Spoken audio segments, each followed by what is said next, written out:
याद दिलाना चाहता हूं, जमातियों का कैलेंडर रुक गया, सेपरेटिस्ट अलगाववादियों का हुड़दंग रुक गया, यासीन मलिक जैसे, बिटा कराटे जैसे, आसिया अंद्राबी जैसी, जहूर वटाली जैसा, जो पाकिस्तान की शह पे जम्मू कश्मीर में खून की होली खेलते थे, नंगा नाच नाचते थे, वो उनकी जगह पहुंच गए। जो पत्थरबाज पूरी स्टेट को अपने हाथ में लेके डिस्टरबेंस पैदा कर रहे थे, आपको मैं इस वीडियो का हवाला देना चाहूंगा।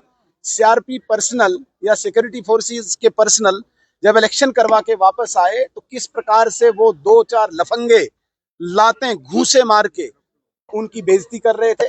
आज किसी की मजाल है, ये रुका है। और टेररिज्म, जब कोई आतंकवादी को मौत के घाट उतारा जाता था, उसके जनाजे को ग्लोरीफाई किया जाता था और उसे सलामी दी जाती थी, ये रुका था। और मैं बताना चाहूंगा, जिस जम्मू कश्मीर में इसी नेशनल कॉन्फ्रेंस की सरकार नौकरियां बेचती थी, जिस जम्मू कश्मीर में नेशनल कॉन्फ्रेंस की सरकार ठेके बेचते थे, जंगल बेचते थे, जमीन बेचते थे, आज वो नहीं होता। हाँ, आपको मैं बताना चाहूंगा, यहाँ पे जो जितने भी प्रोजेक्ट्स आए, जिन कानून की वजह से ये हर्डल पैदा होते थे, उन कानून को दफन किया गया और 800 से ज्यादा नए कानून जम्मू कश्मीर में आए। और एक बात मैं कहना चाहूंगा, भारत का संविधान, भारत का पार्लियामेंट, भारत का सुप्रीम कोर्ट, जो जम्मू कश्मीर में अमान्य था उसका फैसला आज वो लागू हो रहा है। ये मैं बताना चाहूंगा, उमर अब्दुल्ला साहब को भूल गए थे, उनको याद ही नहीं रहा था, तो इसलिए दोबारा से याद देने की जरूरत है।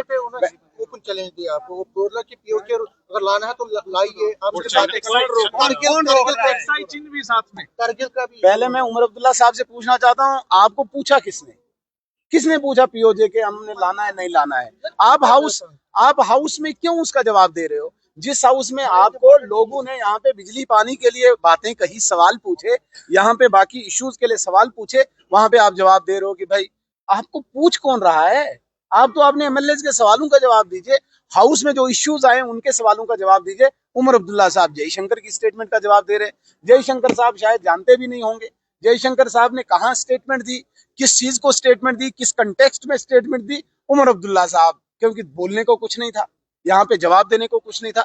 कश्मीर का एक एक व्यक्ति जिनको इन्होंने गुमराह किया था, वो आज मोबाइल लगा के बैठा था, उमर अब्दुल्ला साहब शायद कुछ बोल देगा, वो बता दिया जयशंकर साहब की स्टेटमेंट का जवाब। आपसे जवाब किसने पूछा जयशंकर की स्टेटमेंट का? पूछा नहीं किसी ने, निरर्थक। कौन? जो करगिल के शहीद हुए हैं जवान, मैं नहीं, वो अलग चीज है, वो दूसरा कंटेक्स्ट है। उनने कहा कि भाई करगिल वार में पीओजे के वापस ला सकते थे।